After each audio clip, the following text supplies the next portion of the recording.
Di suatu hari, desa Harmoni, ada seorang pengusaha muda ambisius bernama Tirta yang datang dari kota, berjanji ingin membuat desa menjadi makmur jaya. Namun janji hanya janji, pepohonan yang ada di desa itu malah semakin sedikit menjadi hutan gundul. Tebang di sana. Kita buat nanti kota maju. Penebangan pohon sudah bertahun lamanya. Lalu ada seorang pria tua, namanya Pak Semar penjaga hutan yang bijaksana. Ia mulai tidak tahan lagi dengan yang dilakukan oleh Tirta.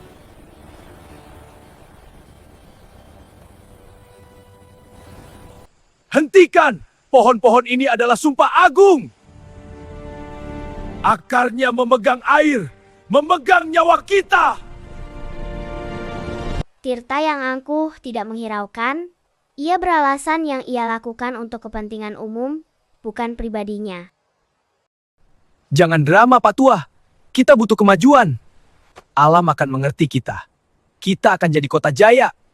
Tirta melakukan segala cara agar tidak ada seorang pun yang mengganggu proyeknya. Uang tidak akan bisa membeli akar yang putus. Kalian telah memutus simpul kehidupan. Saat Pak Semar menolak, ia tanpa ragu meninggalkan dengan sombongnya. Lanjut tebang. Beberapa hari kemudian, desa Harmoni pada malam dan siang hari, hujan lebat selama berhari-hari.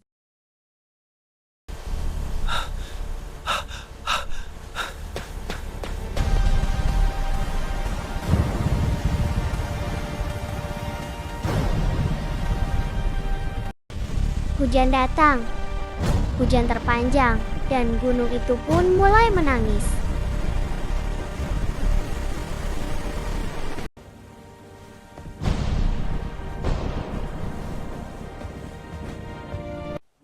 Dan suara gemuruh, lumpur, batang kayu, dan batu meluncur deras dari bukit. Rumah-rumah mewah Tirta dan para investor hancur diterjang. Tirta yang rumahnya mewah pun tak selamat karena perbuatannya sendiri. Ia berteriak ingin menyelamatkan harta benda miliknya, namun air sudah menghanyutkan semuanya.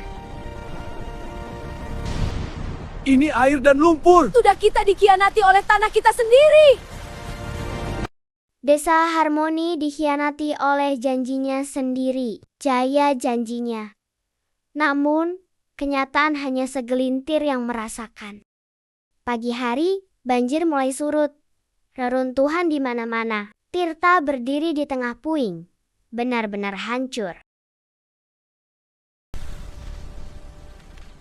Pak Semar benar, kami menghina alam. Lalu Tirta kembali ke hutan yang telah gundul. Tampak Pak Semar datang. Wajahnya penuh kesedihan, bukan kemarahan. Kau melihatnya sekarang, nak. Pak Semar menjelaskan di antara kehancuran. Masih berdiri tegak sekelompok kecil, pohon sumpah yang besar, dan rumah yang tak tersentuh longsor. Itu ialah mereka yang tidak mampu membeli kayu darimu. Mereka yang tidak mampu membeli lahan di atas bukit. Mereka yang tidak ikut serta dalam kerakusan.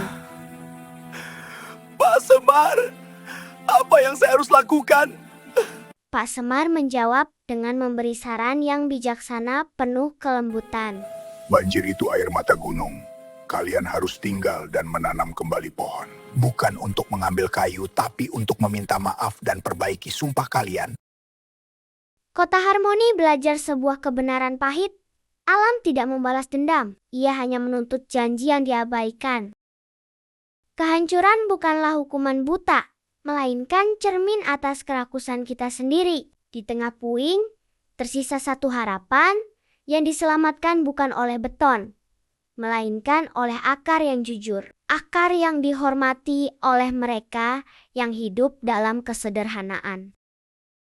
Kini, tidak ada lagi waktu untuk kesombongan. Tugas Tirta dan seluruh warga kota Harmoni adalah memperbaiki sumpah yang telah diputus. bukan dengan membangun kembali kemewahan, melainkan dengan menanam kembali kerendahan hati. Karena keselamatan sejati dan kedamaian abadi hanya bisa ditemukan di dalam tanah yang kita cintai, dan dalam janji yang takkan pernah lagi kita ingkari.